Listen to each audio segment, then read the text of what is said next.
pamilya. Dahil naman kaibigan sa iba. Ako'y tanggap sa pamilya nito. Kaya, salamat sa Panginoon. Praise the Lord. Praise the Lord. Itong training in life ay isang church na talagang family. Family tayo dito. Sabihan na, maraming anak anak. Maraming bata, kaya tayo mga tatay, mga nanay, may dami natin anak. Amen po?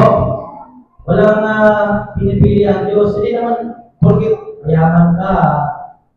Kaya mas disiplino ka na o talagang gusto mo magpasalamat sa Panginoon. Karamihan na mga mayaman nagpapasalamat sa Panginoon. Sila yung talagang kasi dahil sa pera. Pero hindi natin alam ang kalakasan po napakalaking pasalamat niya. Kasi habang tayo ay malabo sa ating Panginoon, sa salita ng Diyos, lalago din yung ating kaalaman tungkol sa Biblia. At malalaman natin kung paano natin abutin yung biyaya natin po. Amen po, sila po isa. Okay na siguro. Sige po, tayo po ay lalago na sa salita ng Diyos.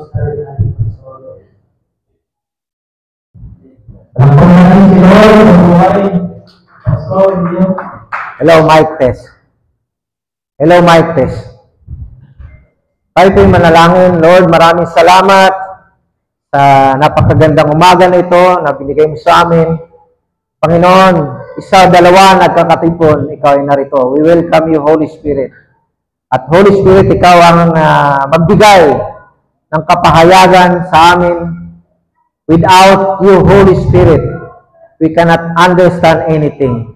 We put our trust in you upon the preaching of your word upang napakaraming tao ang makakapakinig ng mabuting balita, ng kaligtasan, ng kagalingan, ng kaunlaran sa buhay ng maraming mga kababayan namin, Luzon, Visayas, and Mindanao, even sa mga lugar na naaabot ng mensaheng ito. Thank you, Father God, for your anointing. Thank you, Father God, sa lahat ng mga narito sa loob ng simbahan na ito, and even, Lord, sa labas ng simbahan na ito. I speak blessing, I speak miracles, I speak supernatural blessing, healing sa lahat ng mga may sakit, karamdaman. At ito ang purpose mo, Panginoon, upang kami lalong mag-alab sa pangaraling salita. Salamat dahil nagre-raise up ka ng maraming mga mangaral sa panahong ito, Panginoon. Nang tinuturo ay walang iba kundi ang tinapos mong gawa sa krus ng Kalbaryo. Na kami, Panginoon, ay hindi napasailalim ng kautusan, pagkus kami nasa ilalim na ng iyong biyaya sa pamagitan ng pananampalataya. Manampalataya kami, Panginoon, sa tinapos mong gawa at dadaloy ang iyong kapangyarihan sa aming mga buhay at sa lahat ng naaabot ng mensaheng ito. Sa pangalan ni Jesus, Amen. Isang malakas na palakpak sa Panginoon. Ang mensaheng ito po ay talagang ibinigay sa akin ng Panginoon. Mayroon akong ginawa, pero binago niya at binigyan niya ng ganitong aral. At ito'y para sa iyo. Sabihin mo, para sa iyo. Amen? Para sa iyo, brother. Para sa iyo, sister. Para sa iyo, Pastor Mar, Ma'am Deng, lahat na nandyan sa likod. At sa lahat ng mga naaabot ng aral na ito, ay ang biyaya ng aral na ito ay para sa iyo. Sa mga mabigat ang lubha, sa lahat ng mga may problema, sa lahat ng mga suliranin. Kaya ang topic po natin sa umagang ito ay God's favor is on you because of Jesus Christ. Ang pabor ng Diyos ay nasa sayo dahil sa biyaya ng Panginoong Hesus. Amen? Kaya, yun po. Yun po yung topic natin. At tingnan po muna natin ang talata na ito. Isaiah Sa Isaiah po, makikita natin Isaiah 54, 9 to 10. Okay. Ganun lang, Mar, sisilip ka, tapos nandyan na sa'yo dahil ang kapahayagan ng Lord nilagay na sa puso mo. Sabi niya, ito yung kanyang covenant. At ang covenant na ito, covenant ng biyaya. Covenant na ang Diyos at si Jesus ang nagkaroon ng covenant at yung beneficiary, tayo na nanampalataya. Sabi niya, to me, this is like the days of Noah. Sabi ni Isaiah, prophecy po ito, propesya, inihula ni Isaiah na, for me, this is the days like the days of Noah. When I swore that the waters of Noah would never again cover the earth. So now, I have sworn not to be angry with you, never to rebuke you again. Ito yung pangako ng Diyos na sa panahon natin ngayon, bilang mananampalataya, ang Diyos ay hindi na nagagalit sa atin. Amen? Hindi na tayo nire-rebuke ng Diyos sa atin, mga pagkakamali. Amen? But under the preaching of the law, lagi nilang sinasabi, kaya ka nagkakasakit, kasi galit na galit sa iyo, nagagalit sa iyo Diyos, kasi nakagawa ka ng kasalanan. Kaya naghihirap ka, kasi yung lahi niyo ganito, kahirapan. Dahil sila ay may mga kasalanan na ginawa noong araw at minana mo lang ang kasalanan. Yun yung under the law. But under the grace, the covenant of grace, through faith, ang sabi ng Panginoon, sa ating buhay, malaya na tayong mag-isip ng kabutihan ng Diyos. Hindi na magagalit ang Diyos sa atin. Hindi na siya nagagalit at hindi na siya magagalit. Kasi ang tingin niya sa atin ay kanyang mga anak, kanyang mga lingkod na ano man ang ating pagkakamali, ay hindi na niya ito nakarecord. Sabi ng Hebrews 8, I will remember your sins no more. Amen? God will no longer remember our sins anymore. Hindi na nakasulat. Hindi tayo pupunta sa langit at bibilangin yung ating mga kasalanan. Even ngayon sa ating mga buhay, hindi na ang ating mga kasulat, mga pagkakamali, pagkakasala, hindi na ibinibilang laban sa atin. Ang sabi ng Bible, sa Romans chapter 4, ang sabi niya, sa ating mga kasalanan, hindi na naka-impute, hindi na ibinibilang ang mga kasalanan laban sa atin. Nung lumang tipan, hindi pa namatay si Jesus Christ, lahat ng mga kasalanan sa atin, judgment, may parusa, may kabayaran. Kasi sabi niya, ang kabayaran ng kasalanan ay kamatayan. But the gift of God is eternal life through our Lord Jesus Christ. The gift of God is the forgiveness of our sins. The sins was taken by God on the cross. Dinala niya ang ating mga kasalanan, lahat ng mga tao sa sanlibutan.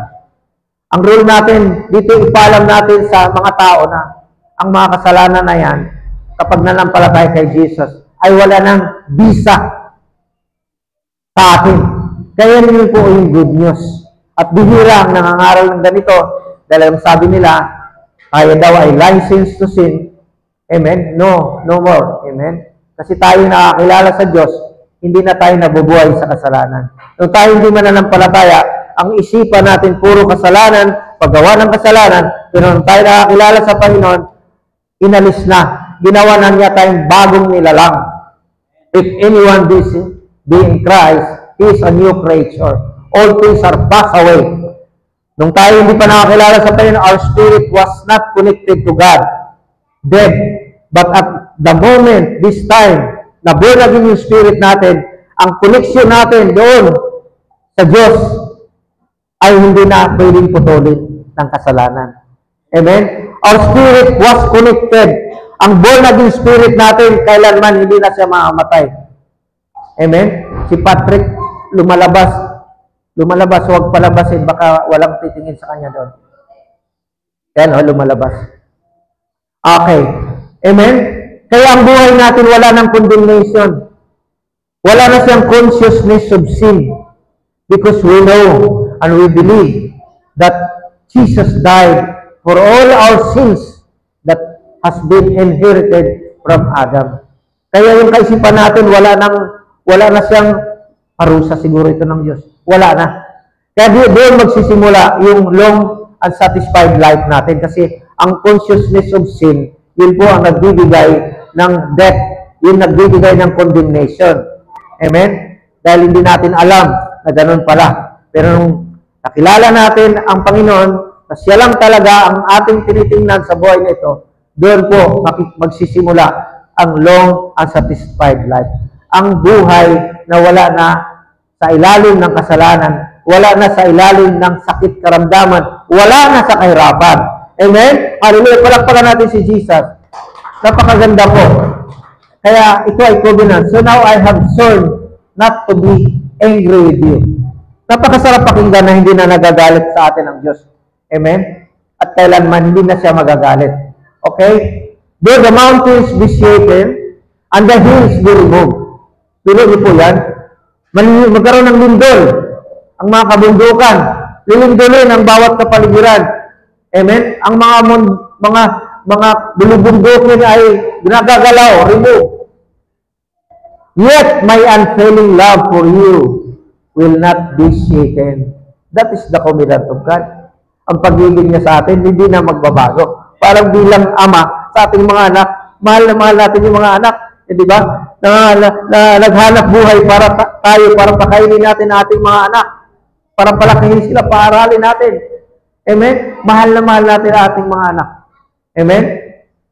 Kaya sabi niya, unfailing love for you will not be shaken, nor for my covenant of peace be removed.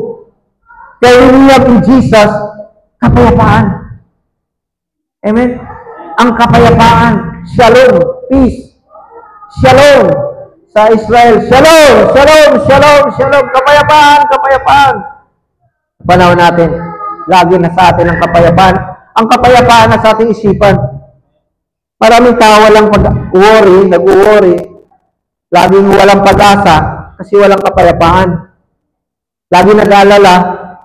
Ang kapayapaan ay isang regalo rin ng Panginoon sa atin na wala tayong dapat alalahanin sa buhay na ito.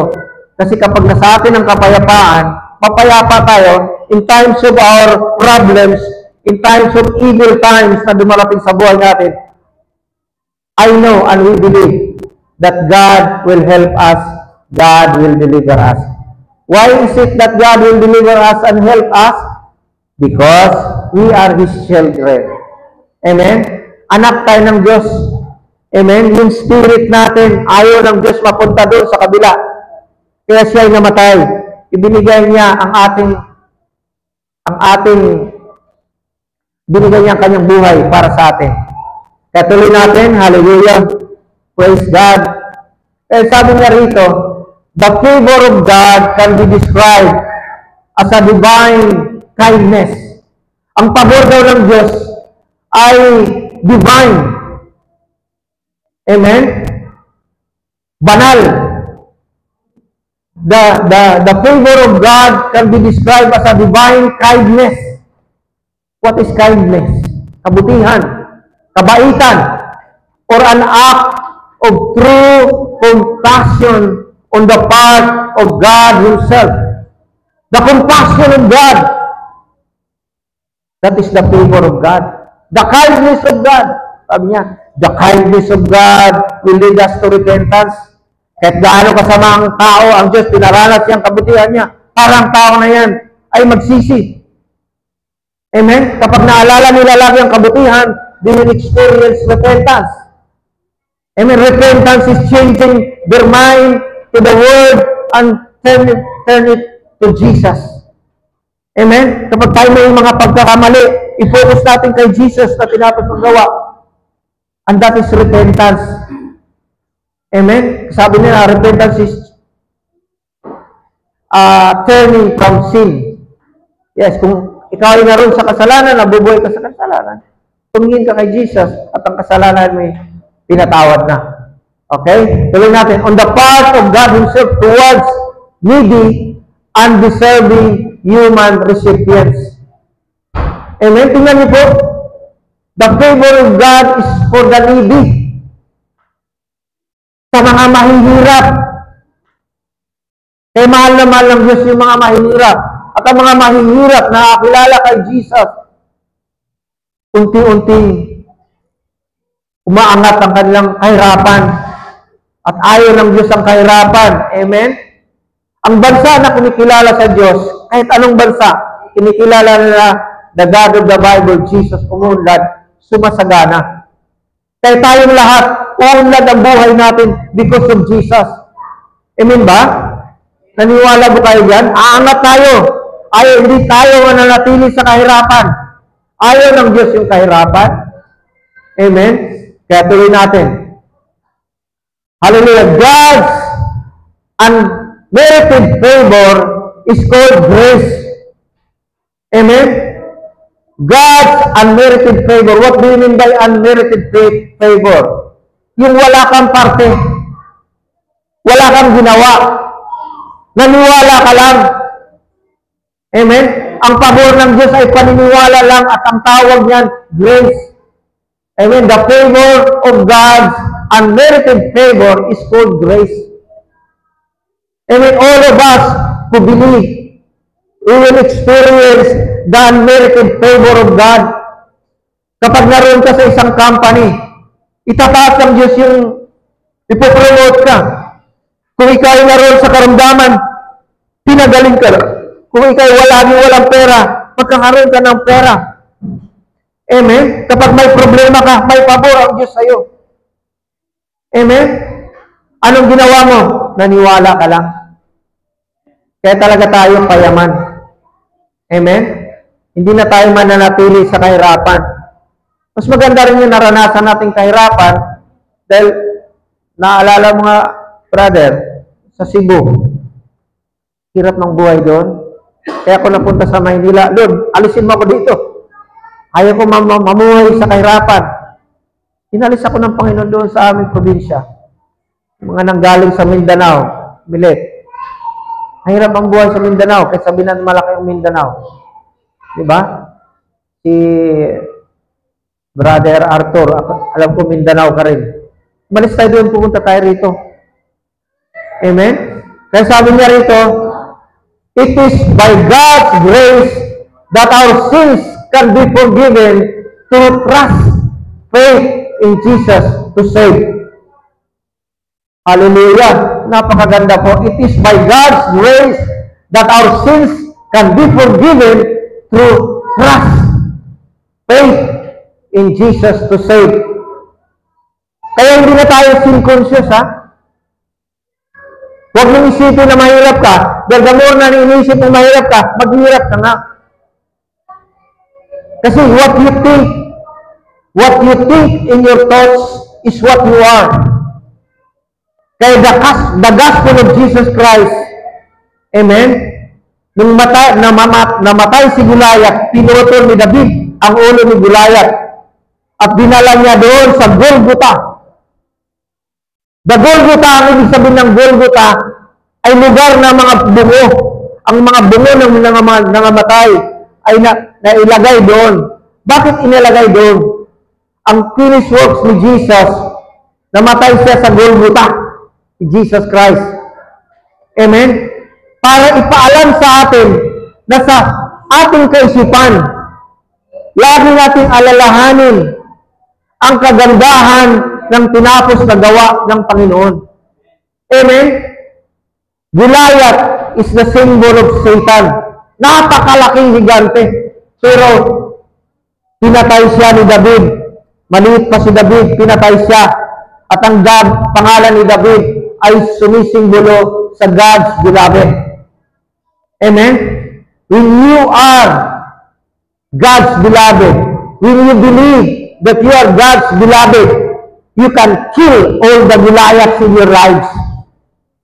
Amen? Not only in your lives, in the lives of others. Amen? Dinala ang ulo ni Goliath sa lugar ng mga bungo. At si Jesus namatay doon sa Golgotha upang malaman natin, ipalam natin, ilagay natin sa ating pupote sa ating kaisipan, natapos na ang laban, paniwalaan mo na lang. Hallelujah, palakpakan natin ang Panginoon. Glory to God. At ang sabi niya, here are the examples. Ito yung mga halimbawa. Amen? Sa Genesis 39, verse, anong verse yan? 39 verse 4. Si Joseph, alam natin si Joseph. Siya anak ni Jacob. Siya pinagtaksila ng kanyang kapatid nang dahil sa inggit. Inggit na inggit ang kanyang mga kapatid. Dahil ang tingin ng kanyang mga kapatid, pakiramdam ng kanyang mga kapatid, siya lang ang mahal ni Jacob. Amen? Kaya minsan ang inggit ay may nagbubunga rin na hindi maganda yan. Kasi Joseph ay, sabi niya, Joseph found favor in his eyes and became his attendant. Potiphar got him in charge of his household and he entrusted to his care everything he owned. Amen? Ano nangyari? Siya nakulong. Amen? Kasi pinaratangan siyang ginahasa niya, ang asawa ni Potiphar. Siya nakulong. Siya dumaan na napakaraming pagsubok. Pero ang pabor ng Panginoon, ang mata ng Diyos ay suma sa Kanya. Kaya tandaan niyo po ha, ulitin ko, the favor of God is believing that the eyes of God is on you. Amen? Kapag ang mata ng Panginoon ay nakatingin sa iyo, naroon sa iyo ang pabor ng Diyos. Kasi Joseph the dreamer, siya ay binibless ng Diyos dahil ang pabor ng Diyos ay sa kanya. Ipinapromote siya ng Diyos. Itinataas siya ng Diyos. Pinagpapala siya ng Diyos. Ang kanyang mga kapatid hindi naniniwala. Kaya nung siya bumalik sa kanyang tatay, dala-dala niya ang mga pagpapala. Binibless niya ang lahat ng kanyang mga kapatid. Kanyang mga kapatid, nag-isip ng masama sa kanya, baka paghigantihan tayo nito. Pero sabi ni Joseph, what the devil meant it for bad, God meant it for good. Amen? Nagawa niyo man ako ng masama, pero yan ay para sa kabutihan ng ating lahat. There are times that we will experience evil things. Amen? May mga pangit na nangyayari sa ating buhay. Amen? Iniwan tayo ng mga kaibigan. San iniwan tayo ng ating mga asawa. Nagbago ang kanilang kaisipan towards you. Hindi na sila nalulugod sa iyo. Amen? Pero the favor of God, when you believe that the favor and the eyes of God is upon you, wala tayong ikabalaka. Wala tayong dapat ipag-alala. Amen? The other one, si Noah. Noah found favor in the eyes of the Lord. Amen? Ang pabor ng Diyos naroon kay Noah. Kaya sinutusan siya ni Noah na gumawa ka ng arko. At lahat ng mga tao na naniniwala sa iyo, isakay mo. Amen? Isakay mo doon sa arko upang sila hindi mamatay. Pero ang mga tao tulad ngayon, hindi naniniwala sa arko. Hindi naniniwala ang mga tao sa panahon ni Noah. Nangamatay sila lahat. Ang naniniwala lang kay Noah sa napakalaking barko ay mga hayop. At ang kanyang pamilya, 8. Amen? Asawa, anak. Lahat hindi naniniwala. Kaya tandaan nyo ha, ang church natin parang arko. Kung sino lang yung maniniwala, sila ay maliligtas. Amen? I-share natin sa kanila, kung ayaw nila, wala tayong magagawa. Amen ba? Gawin natin ang pinagagawa ng Diyos na ibahagi ang mabuting balita sa lahat ng dako. Kaya ito, mayroon tayong ganito, upang marating ang lahat ng dako. Upang marinig nila ang kaligtasan. Kasi ang bahay natin hindi sa daigdig na ito.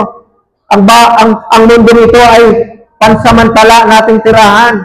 Brother James, ialis din tayo pagdating ng araw dito. Amen? Iiwanan din natin ang mundong ito. Amen? Pero bago tayo alis sa mundong ito, mayroong pinagagawa ang Panginoon. At ang pinagagawa niya sa atin, ibahagi naman natin sa iba ang kaligtasan upang sila rin ay makapasok sa karya ng Diyos. Amen? The kingdom of God. Kaya ganun po ang nangyari kay Noah. Tuloy lang natin. Pangatlo si Ruth. Si Ruth ay Moabites. At napangasawa niya ang mga anak ni Naomi. Si Naomi ay Israelita. Namatay yung asawa ni Naomi na si Abimelech. At mayroon siyang dalawang anak na naiwan.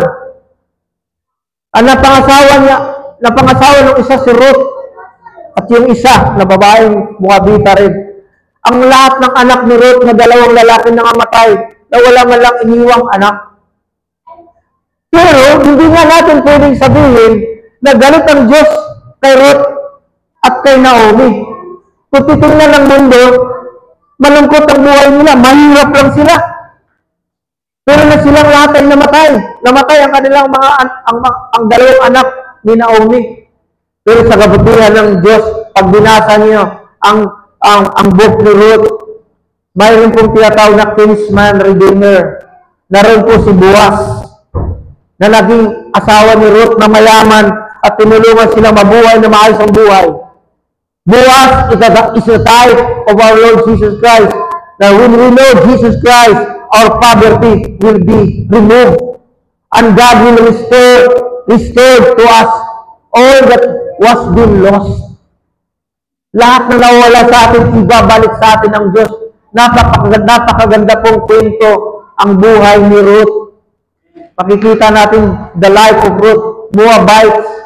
Ang sabi niya sa kanyang nanay, mother-in-law, wherever you go, I will go.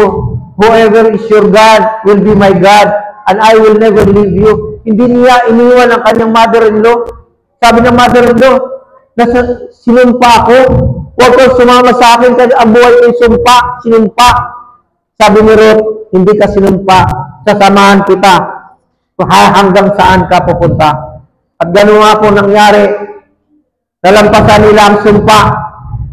Amen? At sila'y niredeem ng Diyos.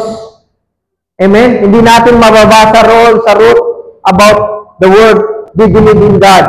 But these people, Ruth, Naomi, and Boaz, ay sila yung mga kalahi ng ating Panginoong Hesus. At doon sa pagiging anak ni Ruth, doon lumalabas ang genealogy ni Jesus Christ.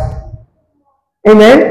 Ang bida si Jesus Christ dahil kay Ruth, bagamat hindi siya Jews, hindi siya Israelita, pero nang dahil sa kanya, si Jesus Christ ay lumabas sa mundo through dun sa lineage ng kanilang generation. At sabi niya, I found favor.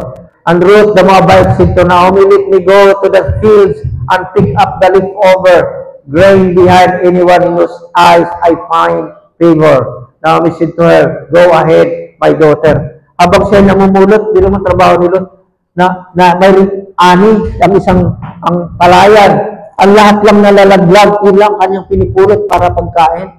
Pero dahil sa pabor ng Diyos, si Moab naglalagay ng maraming nalalaglag para makakain si Ruth.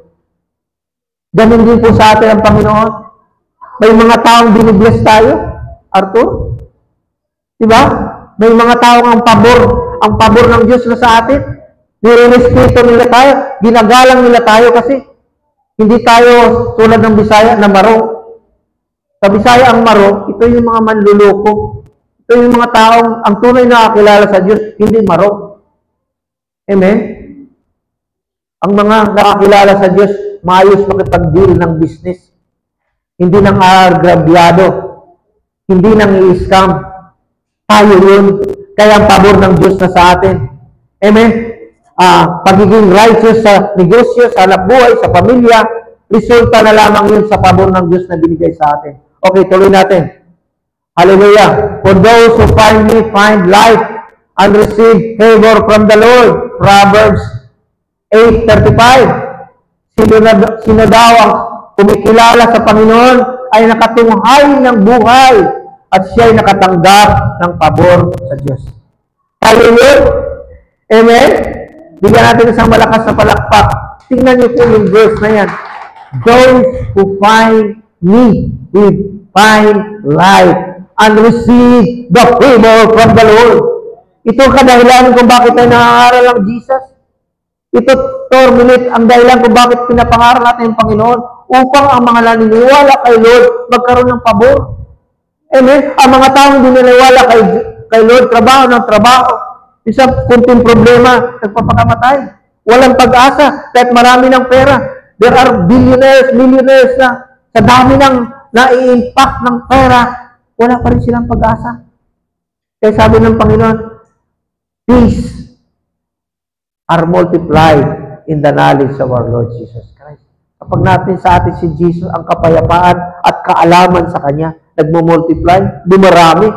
Amen? Another verse, thank you Jesus. Napakaganda po ng pagkagawa ni Franz sa misis na ito. Gumagawa ko ng misis, sinisend ko lang kay Franz. Talented siya, parang si Ma'am Bing. Talented sa ganitong social media. Sabi niya rito sa Psalms 5 verse 12. Pwede niyo isulat. You will say, how I hate discipline. How my heart spared correction. Sabi niya. For the Lord God is a sun and shield.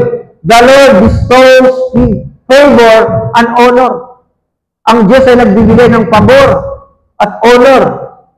No good thing does He withhold from those whose walk is blameless. Amen? Naging blameless natin ang pamumuhay natin because of Jesus. Old covenant yan. Amen? Ang old covenant nagre-require ng righteousness. Pero when it comes to the new covenant, we walk blameless because of the finished works of Jesus. Kailangan before the cross and after the cross. Another verse. The angel, Luke 1:28. The angel went to her and said, greetings you who are highly favored. The Lord is with you. O tingnan niyo po, the Lord is with you. Greetings you who are highly favored. Highly favored. Sabi mo, I am highly favored. I am highly favored. Amen? Sa lahat ng mga nanonood, you are highly favored. The blessings of God is upon you. The healings of God is upon you. Ang kagalingan ng Diyos ay dumarating sa iyo. Dahil ang pabor ng Diyos nasa sa iyo. Lahat ng problema ay lulutasin ng Diyos dahil ang pabor ng Diyos ay nasa sa iyo. Okay. Which of your Lord's favor will you both deny? Ano ang mga pabor ng Diyos na hindi dinideny ng Diyos? Diba? Katanungan yan ha. Parang may tanong sa atin, paano hindi ko matatanggap ang pabor ng Diyos? Ito po ang good news. Ito ang sagot. All those in the heavens and the earth are dependent on Him. Mula sa langit at sa lupa ay nakadepende sa Diyos. Amen? Day in and day out, He has something to bring out. Ang ibig sabihin, walang pabor ng Diyos na hindi natin mararanasan. Yan ang sagot. Amen? Amen? Kapag ikaw walang pera, kahapon lang, wala akong pera. Wala lang pera nakikita sa wallet. Sabi ko, Lord, wala na akong budget. Magbibigay ako ng tithe sa'yo. Habang nagdasal ako ng alas 5 na madaling araw, sabi ng anak mo, Daddy, mamaya may padala ako sa'yo. Alam ng Diyos yung pangailangan mo.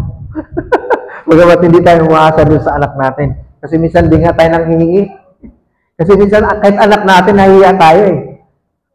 Amen? Nahiya tayong manghingi sa anak natin. Pero hindi ako ang anak ko nag-chat sa akin.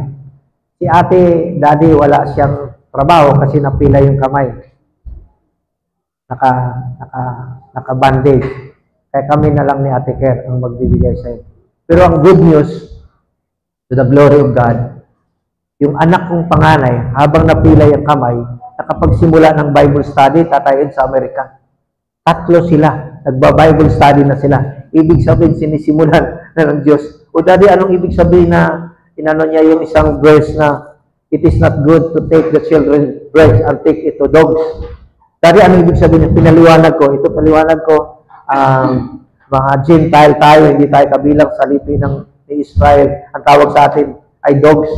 Pero kung manampalataya tayo kay Jesus, hindi na tayo aso, hindi na tayo papi, kundi tayo mga anak na ng Diyos. Kaya ang children bread para sa atin. Naintindihan ng anak ko. Nagsimula na siya ng Bible study.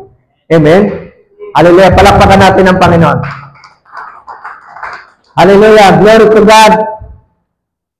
Ang lugar ng anak kong pangalan ay Mississippi. Ang Mississippi ay katabi ng New Orleans. Ang New Orleans ay Louisiana. New Orleans is a part of Louisiana. Ang dalawang anak na sa Los Angeles, it takes 3 to 4 hours na travel ng airplane. Ang Mississippi, New Orleans, doon sa lugar ng Los Angeles. Malayo. Amen? Tatanong ko, bakit kaya nilagay ng Panginoon yung mga anak ko doon? Ito lang ang dahilan para may scattered, may pangaral ang mabuting balita. Amen? Sabi ko, sino kaya sa mga anak kong successor ko na mga aral? Successor ko na nangangaral. Nagulat ako, panganay ko. Hindi ko naman sinabi mangaral ka. Pero sabi niya, Daddy, nagsimula na akong Bible study. Glory to God. Palakpakan natin si Jesus. Darating araw, yung anak kong panganay na nurse siya, magiging pastora. Sabi ko, pangarap na. Dalawang lalaki anak niya. Lagi nagpe-pray. Tumatawag ko, wala akong ginawa. Mag-pray. For the first time, ang Mississippi nakaranas ng snow. First time. Pero ang snow na yan ay blessing. Sabi ko, blessing yan. Naglalaro sila sa snow. Nadulas yung panganay ko.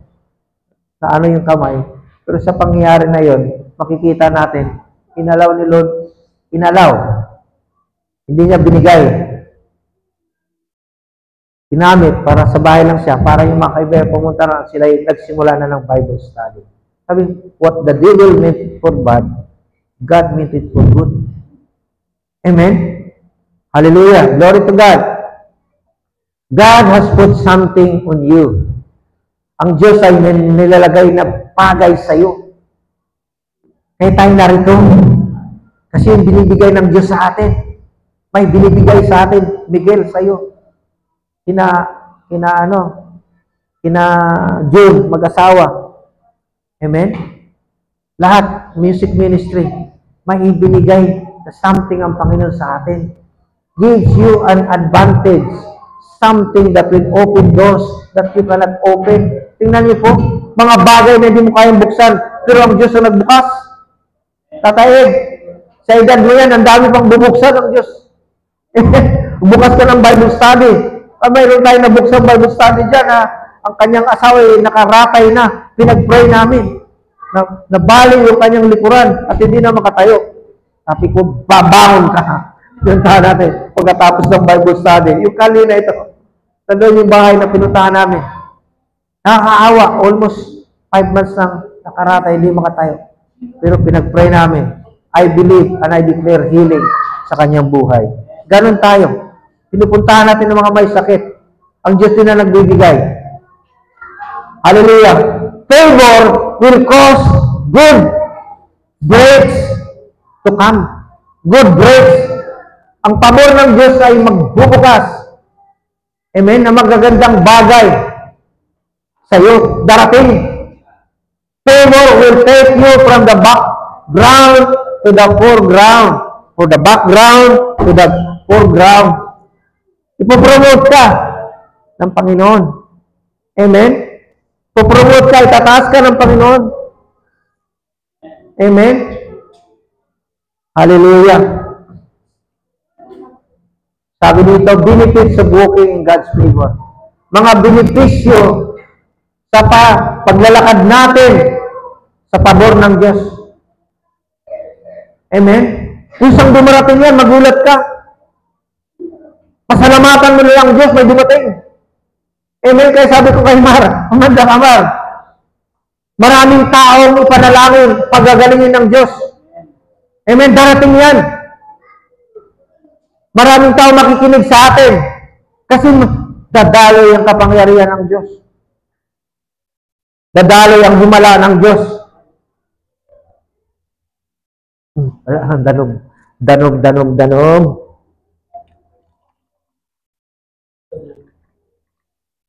Tubig. Danog, danog, danog. Benefits of walking in God's favor. Minsan kailangan natin mag-English kasi may nanonood sa atin, hindi kaintindi Tagalog. Amen? God allows us to speak a little English and Tagalog so that the one who are watching us will understand about Jesus. Amen? Sina Criplo Dollar, sina Joel Austin, English, hindi na marunong Tagalog. Pero tayo, Tagalog, pinakinggan natin, naintindihan natin ang kanilang mga mensahe. Kasi mapalad tayo mga Pilipino. We can understand English and we can speak good English. I can speak little English and a good English. Higit sa mga Afrikano. Amen? Higit sa mga Haponis. Higit sa mga Inchik. Nakasakay ako ng barko doon sa Boracay. Kinausap ko, I cannot understand English. Little English. Sabi ng Chinese, kawawa ng mga Inchik. Tayo mga Pilipino, isang dahilan kung bakit ginagawa niya tayong mga missionary. We can go around the globe because we can understand English. We can speak English. Pero yung mga Russian, mga Ukrainian, hindi rin marunong English. Tayo, we are blessed. We can speak good English. Little English. Amen? Hallelujah. Favor produces honor in the midst of your adversaries. Exodus 11:13. Anong pangyayari sa Exodus 11:3? Ito, makinig mabuti. Sila ay nagsiserve sa Egypt. Walang sweldo. Pero sabi ng Panginoon, bukas aalis na kayo. Sabihin mo sa mga Israelita, humira mo na kayo ng pera. Ang ginawa, binigay ng mga Egyptians, mga ginto. Sir, pinahiram sila ng mga ginto. Hindi nila alam ng mga Egyptian na hindi na ito mababayaran kasi lalabas na sila sa Egypt. Hati ng Diyos ang dagat na pula. Kaya ang pabor ng Diyos naroon sa mga Israelita kasi pinahiram sila ng ginto. Pero sabi nila, ang pabor na yan talaga, for almost 300 years or more than, sila alipin doon sa Egypt, sahod daw ng Diyos. Sahod daw yun sa kanila. Hindi talaga bigay. Okay, tuloy natin. Favor produce increased assets. Amen? Magkakaroon tayo ng mga property, Arthur, Milet, sariling bahay, sariling sasakyan, magkaroon tayo ng buildings, magkaroon tayo ng simbahan, dahil sa pabor ng Diyos na sa atin. Tandaan niyo yun, ha? Huwag na huwag kayo maniniwala na hindi kayo magkakabahay. Lahat tayo, kailangan natin ng bahay na hindi na tayo mangungupahan. Kahit kayo mag-asawa. Si Ma'am Beng, tatayod, mayroon ng sariling bahay yan. Si Mar, kayong mag-asawa dyan sa likod. Amen? Sabi rito, favor produces increased assets, especially in the area of real estate. Favor produce great victories in the midst of great impossibilities. Imposible. Pero imposible sa Diyos. Amen? Hallelujah. Okay? Doon po ako nagtatapos. Favor produces exchange assets, especially in the area of real estate. Favor produces great victories in the midst of great impossibilities. Amen? Yan ay mangyayari sa atin dahil sa tinapos na gawa ng ating Panginoong Jesucristo. May naintindihan po tayo? Amen ba? Amen. May naintindihan tayo? Amen. The favor of God is in us. Tayo ito'y manalangin. Ay, nalaglag.